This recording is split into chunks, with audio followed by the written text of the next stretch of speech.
What a group, what a group. All champions. USA.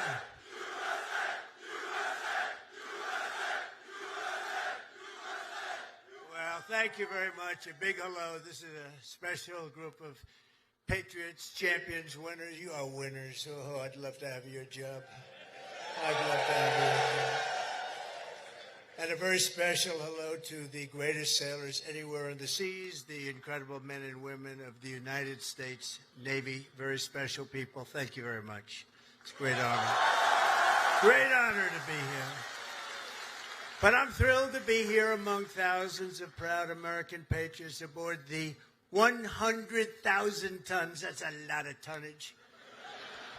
Forward deployed symbol of American might, power, and prestige, the legendary USS George Washington. This is some ship. They don't make them this way anymore, but we're not supposed to say that, but they really don't. This is great stuff. This is really an incredible GW, they call it. GW, right? And we've come this afternoon to celebrate the strength and the skill and service of everyone on this ship. So we're going to all relax. We're going to have a good time. We're not going anywhere, you know. If you go back to Washington, it's like 2 o'clock in the morning. But I want to just tell you that you are special people, and we're going to have a little fun. And I'm going to tell you how great our country is and how well we're doing, because a year and a half ago, we had a different country than we do right now. Now we're the most respected country in the world. We're the hottest country anywhere in the world. And it hasn't taken too long, but I had no doubt. I just didn't know we were going to do it this fast. We've done it fast because of people like you. So I want to thank you very much. And I want to recognize a man that you all know well. And he's a tough cookie. He was formerly our Secretary of Defense, but now he is proudly known as our Secretary of War, Pete Hegseth.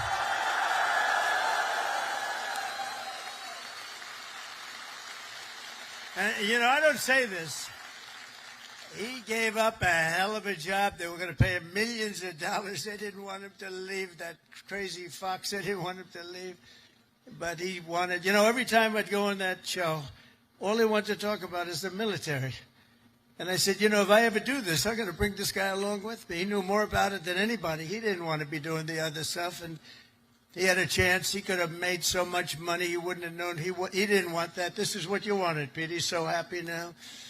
Those drug ships aren't coming in anymore. We can't find a ship. There's no ships coming in with drugs, you know. It's like he's been incredible. So thank you very much, Pete. You gave up a lot. We appreciate it. Thank you. And unlike past administrations, we will not be politically correct. You don't mind that, do you? When it comes to defending the United States, we're no longer politically correct. We're going to defend our country any way we have to, and that's usually not the politically correct way. From now on, if we're in a war, we're going to win the war. We're going to win it like nobody ever before. You know, we'd go in, we'd blast the hell out of countries. Shouldn't have gone in. By the way, if you don't go in, that's even better.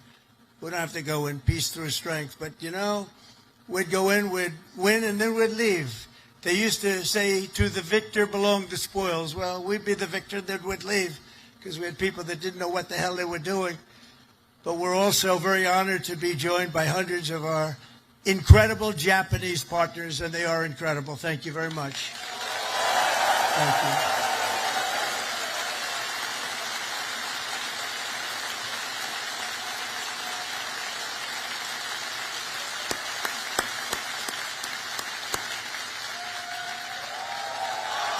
This woman,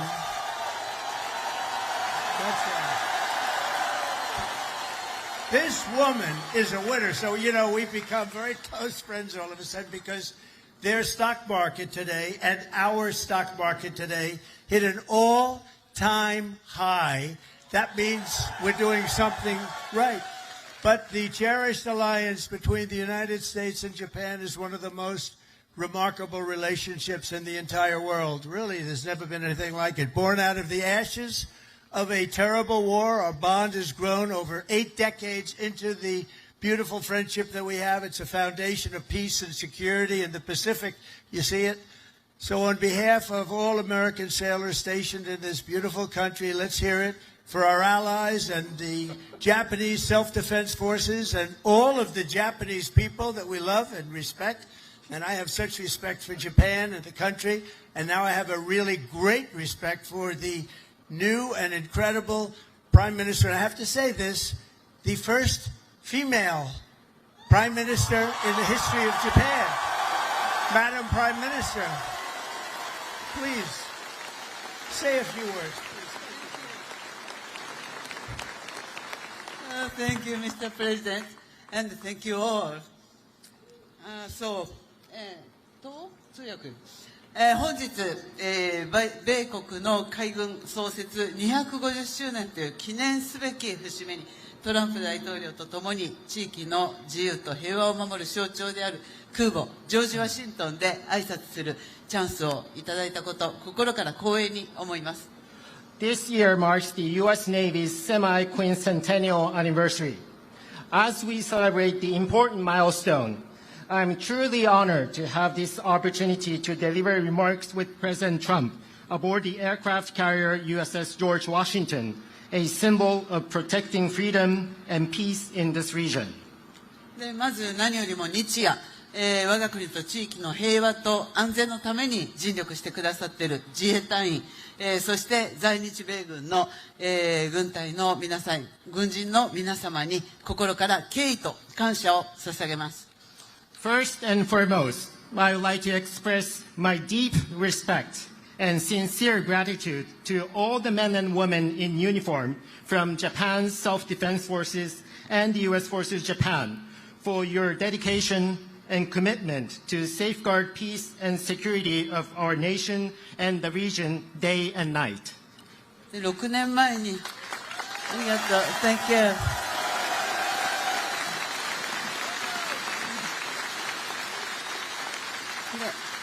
6年前、この横須賀の地で、トランプ大統領と、亡くなった安倍晋三、総理が、日米が共に手を取り合って、この地域の平和と安全を確保していくという決意を示しました。6 years ago, at this same place here in Yokosuka City, the late Prime Minister Shinzo Abe and President Trump stood side by side and demonstrated their resolve that Japan and the United States would join hands to ensure peace and security in this region. 今ここに再び日米の最高指揮官が並び立ったこの機会に、私はその決意を引き継ぎ、インド太平洋を自由で開かれたものとし、そして地域の平和と繁栄の礎とする決意を新たにしました。Now, as the two commanders-in-chief of Japan and the United States stand together once again, I have renewed my determination to carry forward that resolve and to make the Indo-Pacific free and open so that it will serve as the foundation of peace and prosperity for the entire region. 今、我々はかつてないほど厳しい安全保障環境に直面しています。平和は言葉だけではなく、確固たる決意と行動によってこそ守られます。Now we are facing an unprecedented severe security. Peace cannot be preserved by words alone. It can be protected only when there is an unwavering determination and action.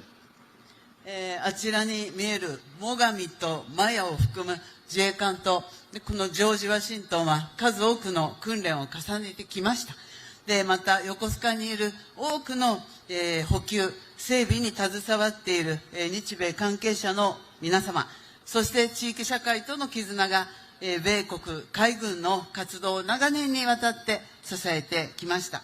こうした幾層にもわたる日米の協力が日米の抑止力、対処力を確かなものとしております。From where we stand, we can see maritime self-defense forces Mogami and Maya, vessels of Japan's maritime self-defense force, and USS George Washington have conducted numerous joint exercises. Just as importantly, there are so many Japanese and American personnel working for logistics and maintenance here in Yokosuka. And there's also a strong sense of bond with the local community here. Those are what have been supporting the activities of U.S. Navy over the years. There's no doubt that such multi-layered Japan-U.S. cooperation is what makes it possible for us to ensure the credibility of our two nations' deterrence and response capabilities. 私は決意しています。今後、日本の防衛力を抜本的に強化して、この地域の平和と安定により一層積極的に貢献していきます。So let me reiterate my unwavering determination here. Japan is committed to fundamentally reinforce its defense capabilities, and Japan is ready to contribute even more proactively to peace and stability of the region. そのことにより、トランプ大統領とともに世界で最も偉大な同盟になった日米同盟をさらなる高みに引き上げてまいります。Through these efforts, together with President Trump, I am determined to elevate the Japan-U.S. alliance, which has already become the greatest alliance in the world, to even greater heights. 日米は共に歩を掲げ、自由で開かれた海を進みます。この横須賀から紡がれる航路は、日米の絆を輝く未来へと導くことを確信しています。Japan and the United States will advance together with our sails raised high across a free and open sea. And I am very confident that the sea route from Yokosuka will make our bond even stronger and stronger and bring our two nations on the path to a shining future. Thank you.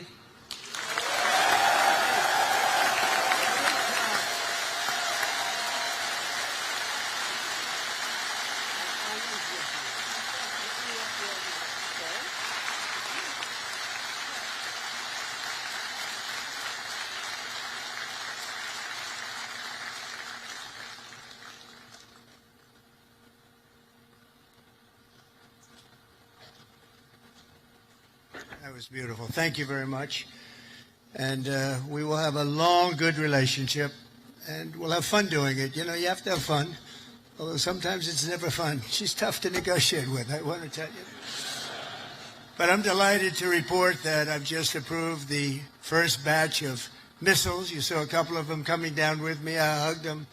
We need them. They're the best in the world. Nobody has them like we have them. They all want our missiles. That's the problem. Everybody wants them. But it's the first batch of missiles to be delivered to the Japanese self-defense forces for Japan's F-35s. And they're coming this week, so they're ahead of schedule. So I just want to tell Madam Prime Minister, they've been waiting for those missiles, and we got them here right away as soon as I heard about it. I want to thank former Senator, a great gentleman, by the way. He was so popular, but I took him out, and I made him Secretary of State. I think he was born for it. Marco Rubio, thank you very much, Marco. Where are you, Marco? Great guy. Great job. He was born for it. Ambassador George Glass, thank you very much, George. Good job you're doing. Thank you. And many of our outstanding uniform leaders with us today, including the head of the Indo-Pacific Command, Admiral Samuel Paparo. Where is Samuel? Oh, hello. Good, but these are good-looking people. Could make a movie with these guys. They're like Central Cat. Look at this group of people. Commander of the U.S. Forces, Japan, General Stephen Jost. Thank you, Stephen. Thank you very much. The commander of the 7th... Oh, that's a big deal. I think you want to switch jobs for 1 week. Only for 1 week. All right. 7th Fleet. Big stuff. Vice Admiral Fred Kacher. Fred, thank you very much. That's great. And the commander of Carrier Strike Group 5, Rear Admiral Eric Pappy Andoze. Hello, Pappy. That's great. Good. Thank you very much. And, of course, we can't forget about your command triad aboard the George Washington. There's nothing like this one. This is a beauty. And I hear your commanding officer is a big Alabama football fan. You know, I love Alabama. I love Alabama. Captain Timothy Waits, and let me just say, roll tide. You know, I love Alabama. Roll tide. Where's Timothy? Where's Timothy? That was a hell of a game this week. I don't know how the hell you pulled that one out. That was. If you didn't win, I wouldn't have mentioned it. I would have just introduced you. I wouldn't have. But you came back from oblivion. Isn't that nice, coming back? You know, coming back is good. Thanks as well to your XO, Captain Patrick Blind. Patrick, where is he, Patrick? Patrick, thank you. Highly respected person. All of these people are the best. Look at them. I mean, you look at them. They could have any job they wanted. They could walk down to Wall Street, make a fortune. They wouldn't do that. They like what they're doing, and nobody does it better, as well as really one of the most important people on the ship. Have you ever heard of Command Master Chief Tony Roberts? Have you ever heard of him?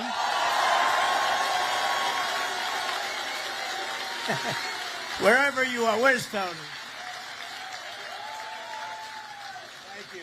Thank you, Tony. He's a popular guy. And as many of you know, this month we're celebrating a truly momentous anniversary. 250 years of courage and pride, honor and victory by the United States Navy. 250 years. Can you imagine?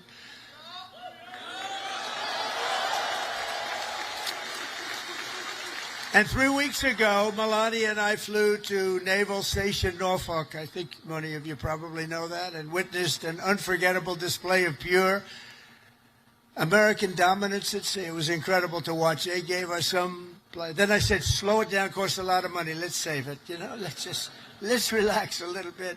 They gave us some great display, from the thunderous roar of the guided missile destroyers, never saw anything like it, to the spectacular sight of nuclear submarines all over the place, to the unstoppable force of another great American aircraft carrier. One thing was clear, that no enemy will ever even dream of threatening America's Navy. There's no Navy even close, not even close. You hear about some of them doing ships, but nobody can do what we do. Nobody has what we have. And we also have the best equipment that rides along in those ships. You see that. Nobody makes equipment like we do. Nobody makes the ammunition, the weapons, the missiles, the planes, none of it. And if they do, the American sailor stands ready to crush them and sink them and wreck them and blast them into oblivion, right? We have to.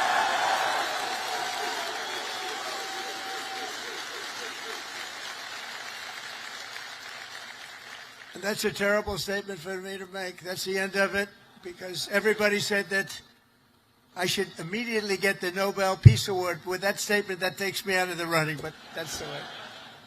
That's the way it is. The United States is blessed with the strongest and most powerful military in the history of the world. There's no military like our military, not even close. Nobody has our weapons, and it'll be stronger and more powerful than ever before very soon. You know, we just approved the biggest budget in the history, over $1 trillion.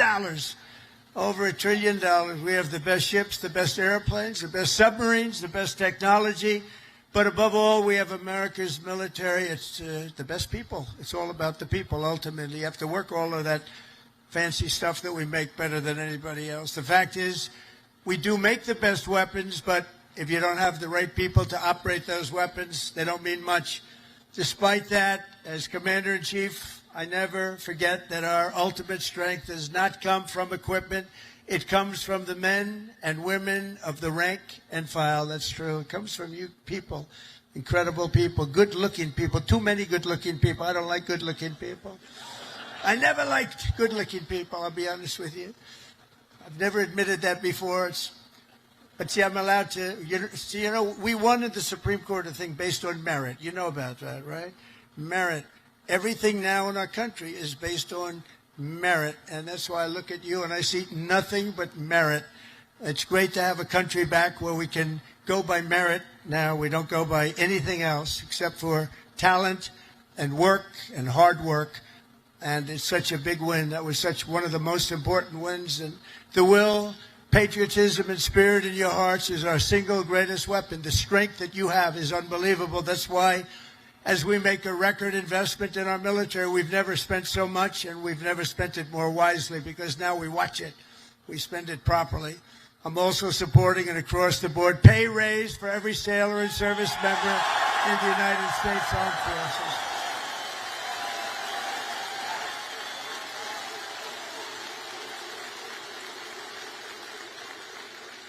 Now, if you don't want it, you want to give back to your country, just let us know. We won't give it to you. Is there anybody in that category? Huh?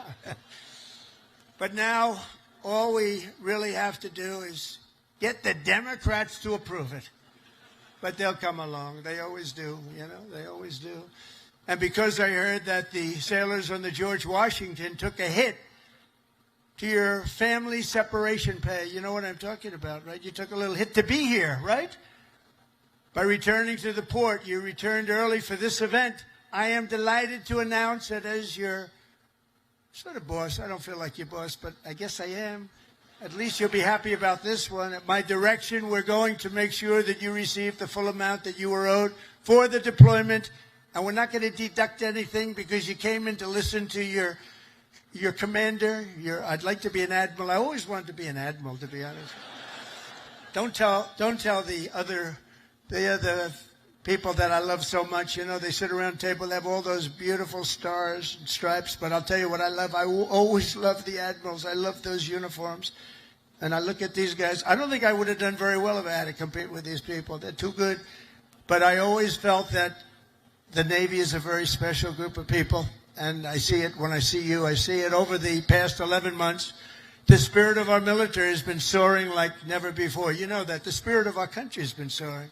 After years of recruiting shortages, and we had bad ones. It was embarrassing, frankly. During my campaign, before the election, November 5th, after that, it all changed. After we won, it all changed. And now we have waiting lists with record numbers trying to join the U.S. Navy and all of the armed forces. We have literal waiting lists, and I'm pleased to report that 2025 was the Navy's single best recruiting year in many generations. That's pretty good, isn't it?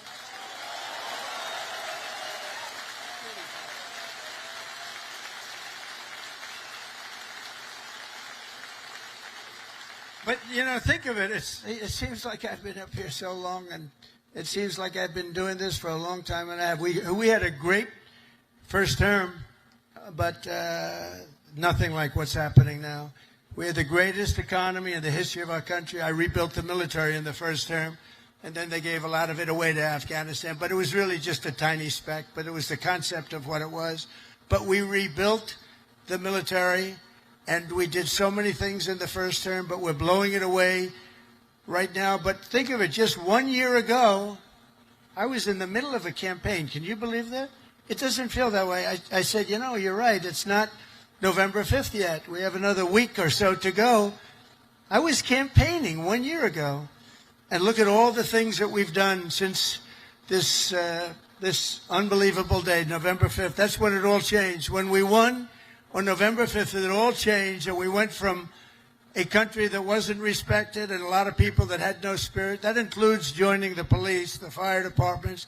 They didn't want to join. After that, they started joining, and it seems like 10 years ago, not less than a year. Think of it, less than a year ago, I was campaigning.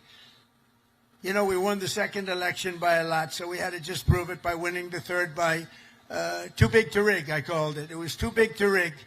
And it was an amazing victory. And thank goodness we won, because we were in big trouble. We were in big trouble. But the new recruits, every sailor aboard this ship, has answered a sacred call of duty to cross any ocean, fight any battle, and defend America and its allies with unwavering resolve. As you know, the George Washington is the only aircraft carrier on Earth that is permanently stationed overseas. It's permanent.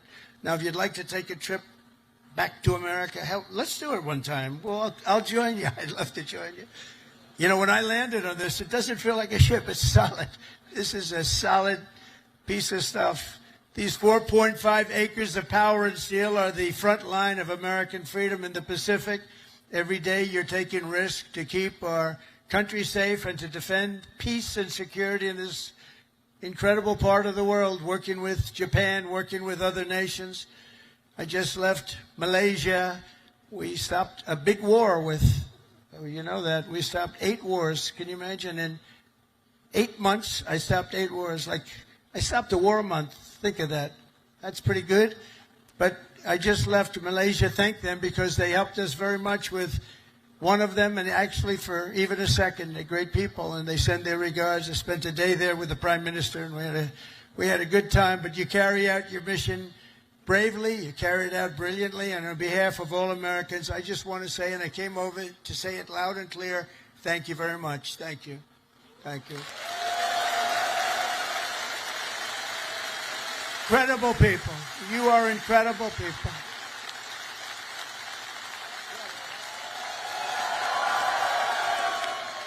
They actually have the best location.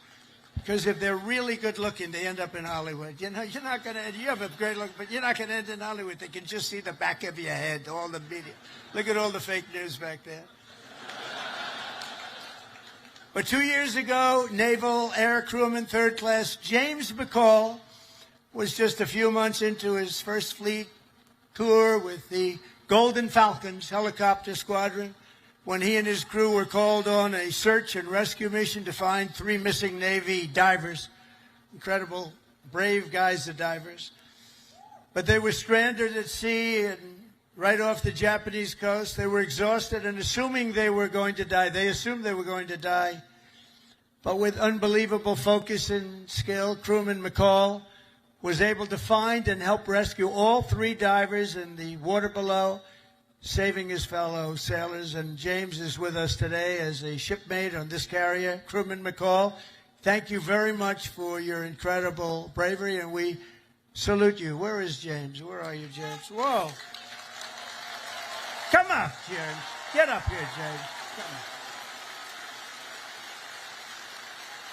Come up here.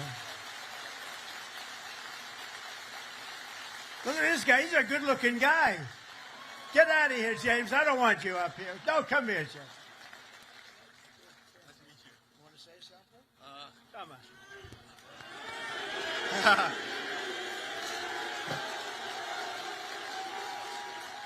on. I just want to say I appreciate all my fellow shipmates. What I did back then in Iwakuni, it was heartbreaking for losing those loved ones down there, but we brought some back whenever we went down there. And just God bless America and all my fellow shipmates. Appreciate it. And stay a bad Larry.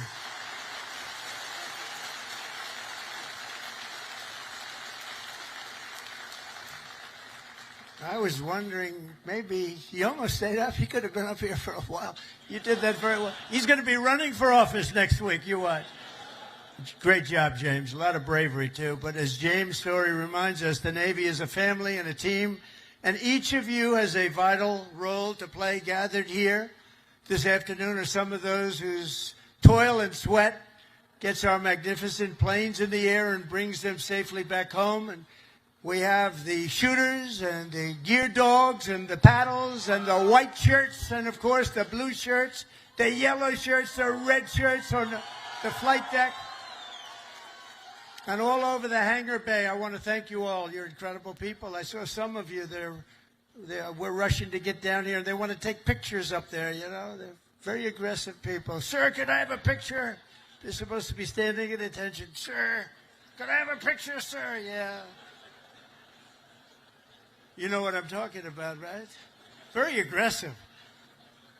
But I think they're great. We also have a real genius and these people are incredible, who maintain the largest and most complex machine ever built, are amazing mechanics and engineers on the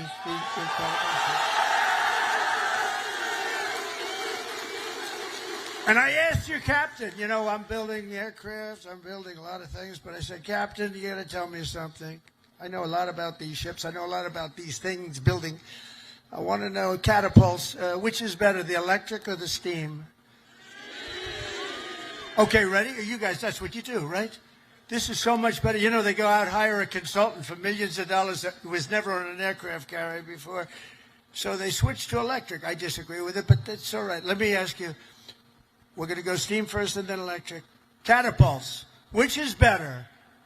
Electric or steam? I'm going to put in an order. Seriously. They're spending billions of dollars to build stupid electric. And the problem, when it breaks, you have to send up to MIT, get the most brilliant people in the world, fly them out. It's ridiculous. The steam, they said they can fix it with a hammer and a blowtorch. And it works just as well, if not better. And I love the sight of that beautiful steam pouring off that deck with the electric. You don't have that. So, you know, we did the Ford and electric, the cost overruns, everything else. But, you know, I hope it's going to be okay. But I like steam. We're going to go back to steam. They change just for the sake of changing. I said to the architect, have you ever designed a ship before? You know, he only did the biggest ship in the world, right? The Ford. But we're going to go back. Okay, now let me ask you the second question. Hydraulic for your elevators or magnets? You know, the new thing is magnets. So instead of using hydraulic, that you can be hit by lightning and it's fine. You take a little glass of water and you drop it on magnets. I don't know what's going to happen. So, you know, the elevators come up in the new carriers. I think I'm going to change it, by the way. They have magnets. Not every tractor has hydraulic. Every excavator, every excavating machine, of any kind has hydraulic. But somebody decided to use magnets for your elevator. Maybe they're good. Which is better, hydraulic or magnets? What the hell is wrong with these people? Can I ask you, the top-ranking gentleman right here? Seriously, I'm putting out an order. I'm going to sign an executive order. When we build aircraft carriers, it's steam for the catapults, and it's hydraulic for the elevators. We'll never have a problem, okay? Do you agree? He agrees. Everybody agrees, but these people in Washington. All right. We're going to do that. I'm serious about it. It bothered me so much. I'd see the costs come in. They spend $900. This is not on my watch, so, you know, if it was on my watch, I would be very quiet about it. I wouldn't be talking about it. They spent $993 million on the catapults, trying to get them to work. And they had steam, which works so beautifully, and it has for 50 years, right? So we're going to go back. Seriously, fellas, I want to make that change. I'm going to do an executive order. I'm not going to let them continue to do this. They're trying to make it work. They're trying so hard, and they have something that's perfect. So we're going to go back on that and the magnets. Thank you very much. And, of course, we cannot forget the daredevils and the pilots of the famed carrier Air Wing 5, known as Team Badman. What the hell is that all about? Who are they? They're bad. The elite air units aboard this vessel are storied squadrons like the Royal Maces, the Diamondbacks, the Argonauts, the Chippies, the Titans, the Tiger Tails, the Shadowhawks, and the Saberhawks. All great, brave people. They're all incredible. You're all incredible people. Do you know, they say, and I love it, I love aviation. I actually had a brother who was a pilot. And see, Biden used to say he was a pilot. He was a pilot. He was a truck driver. Whoever walked in, he wasn't a pilot. He wasn't much of a president either, to be honest with you. That I can tell you. That we all know. But they say the hardest thing to do is landing a plane on an aircraft carrier. You ever hear that? And great pilots can do everything. They're great pilots, but they can't do that. It's a very special talent. So the people that do that are in this room, you're a very small group of people. Tremendously talented pilots cannot do it for a lot of reasons. There are a lot of reasons. A lot of it's right up here. So I have great respect. The hardest thing you can do as a pilot is land. You know that this ship is so big. But when you're up there in the Pacific or the Atlantic and the waves are crashing and it's getting dark, or it is dark, which is even worse, getting dark is better. But when you're up there, they say it looks like a little needle in the ocean. It's just a very little thing, and you're landing on top. So I have great respect when I see them land. You know, 3 weeks ago they were landing and doing it beautifully. They had they're very, very talented people, and nobody embodies skill and nerve and swagger and the attitude like a U.S. naval aviator. So I have great respect for you all. Thank you very much. It's one of the reasons I'm here. That's why I'm here, not someone else. I didn't need this. I didn't need the whole damn job. I could have had I had such a beautiful life. But you know what? We're making America greater than ever before, and that's why I'm doing it. And we are doing numbers that nobody's ever seen, nobody ever even thought possible before. Think of it. A year ago, we were a dead country. We were like a dead country, and now we have the hottest country anywhere in the world. There's nobody even close. It's pretty amazing, I'll tell you. None of it would be possible. All of these things that we're doing, all of the respect that we have, it's really because of people like yourself. And the armed forces generally, it's amazing. The job that you all do, none of it would have been possible. And all of those important missions in the Navy, the devoted members of the Food Service Division serving up to 14,000 meals every single day. How's the food? Good? They say it's good. Is it good? I hope it's good. It's probably my kind of food. I like that kind of food. But they don't get the credit they deserve. I want to just thank them very much and congratulate 14,000 meals. Let's also hear it for all the sailors holding the American flag high at Seafay, as well as the crews from the ferocious Desron 15. Desron 15.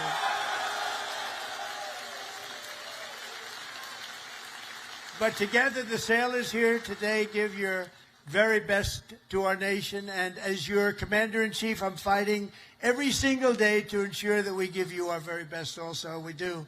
We do. We're giving you everything. We're giving you more than anybody's ever given. We're bringing it up to a standard that nobody's ever seen before. We're starting to make ships also. Part of our deal with the trade is we're starting to make ships. We used to be number one at making ships, and then we lost our way. But now we're starting to make ships again, and we'll do it very soon. It's not going to take that long, but it's a process. It's not like making a bullet. It's not like it's a big, long process. We've got it going, though, I think, in the right direction. I think within a short period of time, the Philadelphia yards, as an example, is now owned by a group that's going to be making a lot of ships, a good group of people. And we're going to be working also with Japan on making ships. We're going to make a lot of ships again. We used to think of it, we were number one. And then over the years, they just lost their way. They started making other things. They stopped making ships. So we're going to be making ships again. We've more than, think of this, $17 trillion, trillion with a T, pouring into the United States of America from all over the world. And that's the biggest number in the history of any country. And by the time, and this is in 8 months, really. We're here 9, but this is in 8 months. Over $17 trillion. As an example, the last administration did less than $1 trillion in 4 years. We did more than 17 trillion in 8 months. And I think by the time we finish up our first year, we're going to be over 20 or $21 trillion of money coming into our country. And I want to thank Japan, because Japan is making big investments into the United States, and they're very happy because the stock market's gone up very nicely. We've made Japan a lot of money. That's okay. But they're a big investor in our country, and we like that. But think of those numbers. We weren't doing it anywhere near. We were laughed at, and now they're all saying they've never seen anything like what's happened in such a short period of time. And I was just told by the Prime Minister that Toyota is going to be putting auto plants all over the United States to the tune of over $10 billion. So that's Toyota. So go out and buy a Toyota. And that's a lot to do with, because right now we have all the AI plants. We have so many things happening in the United States. And it's because of November 5th, Election Day. But it's also because of tariffs. The tariffs have been so good. We're taking in trillions and trillions of dollars. I heard them before I came up. I heard you're all on television now. They're talking to all the networks. Everybody's covering it. Look at these characters back. Look at all of them. And and they were talking about the tariffs. The tariffs have... Nobody understood tariffs like I understood tariffs, and the tariffs are having people go into our country and spend tremendous numbers like we've never seen, and that brings jobs with it. It brings jobs, it brings importance, it brings everything. It brings a strong military. It brings a lot of things to other countries. I mean, if you look at some of the deals that we did, if India is going to go to war with Pakistan, and as you go to war, we're not going to do any trade. Was going to put big tariffs on both countries, and they said, well, Guess we're not going to go to war. 2 nuclear powers, we stopped it. But we stopped a lot of wars, tariffs. Without tariffs, we wouldn't have national security like we have it. We've never had national security like we have it right now. And literally a year ago, you had very little national security. You had people that didn't have a clue.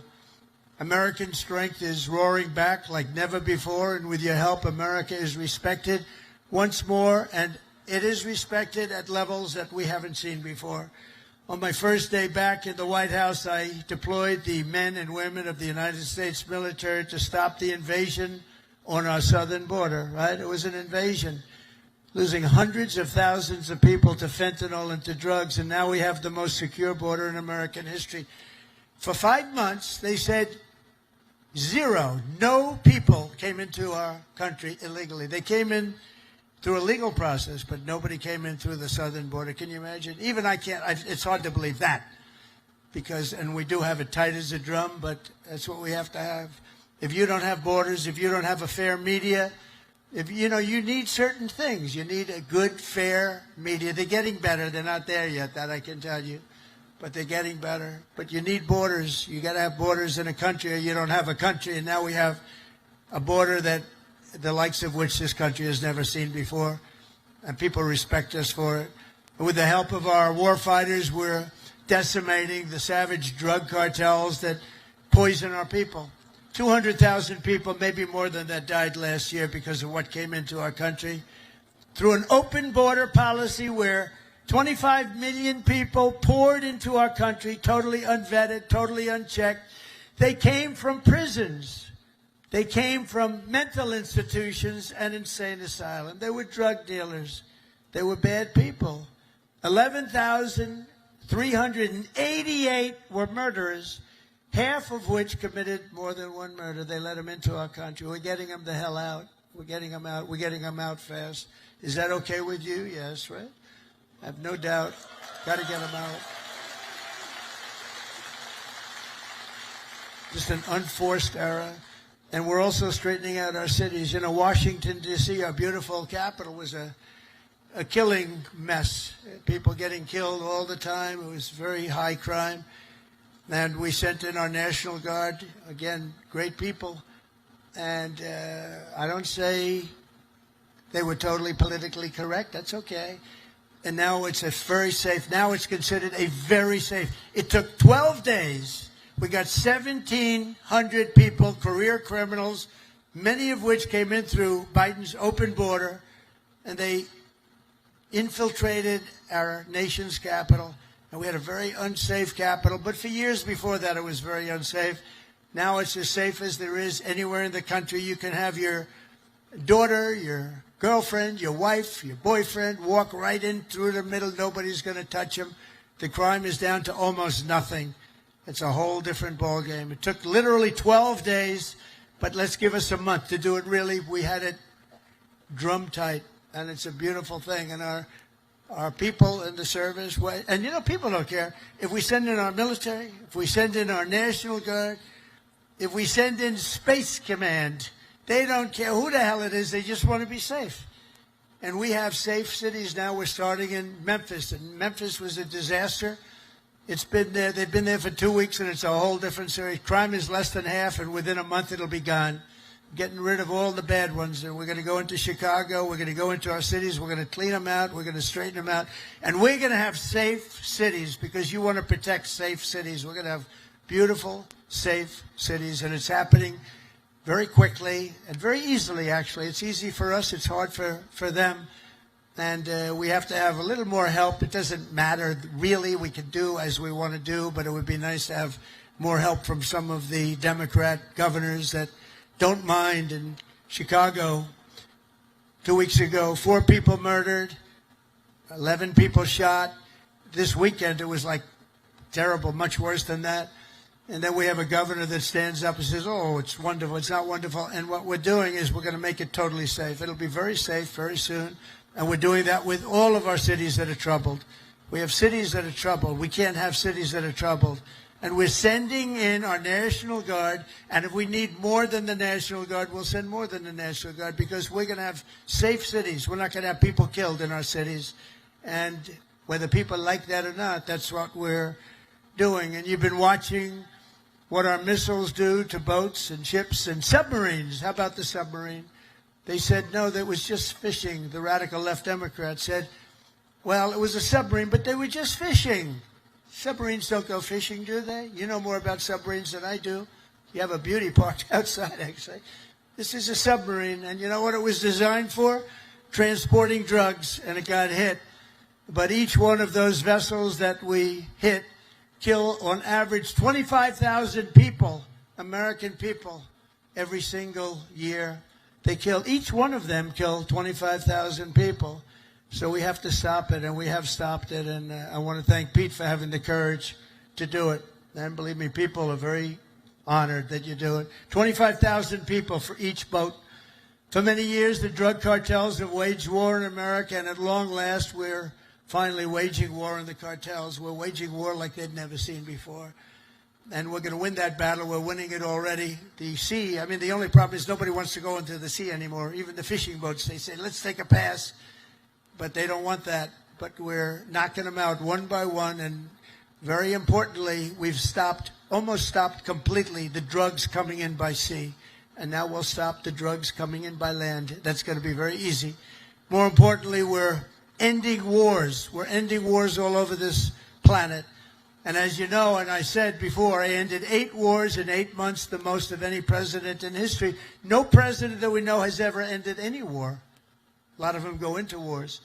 But this includes Kosovo and Serbia, the Congo and Rwanda, Pakistan and India, Israel and Iran. You saw that. How about those B-2 bombers? They went in there. They took out that nuclear capability. Iran would have had a nuclear weapon within 2 months. Not anymore. Egypt and Ethiopia, Armenia and Azerbaijan. That was going on for 35 years. Big, horrible war. And just this month, we ended the war in Gaza, in the Middle East. We ended the war in the Middle East. Nobody thought it was possible. And we also just signed a deal in Malaysia between a war that was just starting, Cambodia and Thailand. So we saved millions and millions of lives, and I did it mostly verbally. We didn't have to get you involved. When we don't get you involved, that's a good thing. We don't want you to get involved. If I can avoid you getting involved, if I have an ability to do things that maybe other people don't, or we see things, but we stopped a lot of those wars based on trade and tariffs and penalties, and you know, they're getting all ready to fight, and then we tell them, no more trading with the United States. We're putting tariffs on your nation, et cetera, et cetera. It's called national security for us, but it's really national security for the whole world. And everywhere we go, America is actually making peace, and it's peace through strength. When they look at this, when they look at you people, they say, we're not going to mess around with them. So it's very important. After years of crippling inflation, back home, we had the worst inflation in the history of our country. Energy costs are down. You know, energy costs are way down. Gasoline prices are way down. Grocery prices are way down. We have a little problem with beef. We're going to get that down very quickly, but the prices are way down. Mortgage rates are down despite having an incompetent head of the Fed. I call him too late. He's always too late. He's too late in lowering interest rates. I call him Jerome Too Late Powell. But despite having a totally grossly incompetent guy, we blow through it because we're doing so well. Inflation has been defeated, and workers' wages are rising at the fastest pace in 60 years, and that includes your wages. They're rising in the fastest pace. The workers, I'm not talking about the rich people. Rich people, everyone's doing well. Everyone in our country is now doing well. My first term, we built the greatest economy in the history of the world. We had an economy like nobody has seen before. Now we're doing it again, but this time actually it's going to be much bigger, much stronger. I told you $17 trillion, but it's going to be $21 trillion. And that's numbers that have never been heard of before. Much bigger than any other country in the world by literally $16 trillion. It's amazing. The sailors in this ship sacrificed so much for our country, and the president, and I will tell you, the president standing right up here loves you. I respect you and I love you. And I'm giving everything I have to make sure that when you get home, you find an America that is safe and proud and sovereign and free.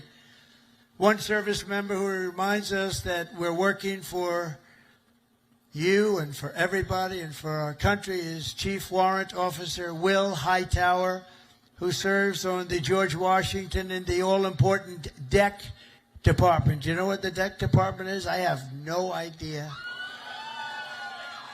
But they do.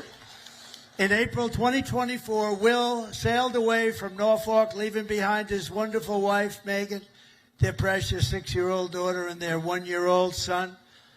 In the past 12 months, he has only been home for 3 weeks total, 3 weeks.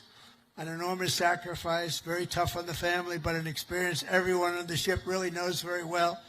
In February, Will's tour will come to an end, and he will finally be going home just in time for his daughter's birthday.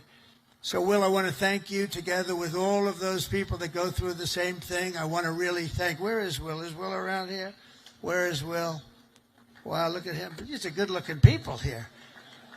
That's great, Will. How does it feel? Good? That's great. Feels amazing. That's fantastic. That's fantastic. See, in the old days, I'd say, does your wife still love you? But I don't do that anymore, you know? Does your wife still love you? Yes. Do you still love your wife? Every day. That's good. Okay, that's good. So that's good.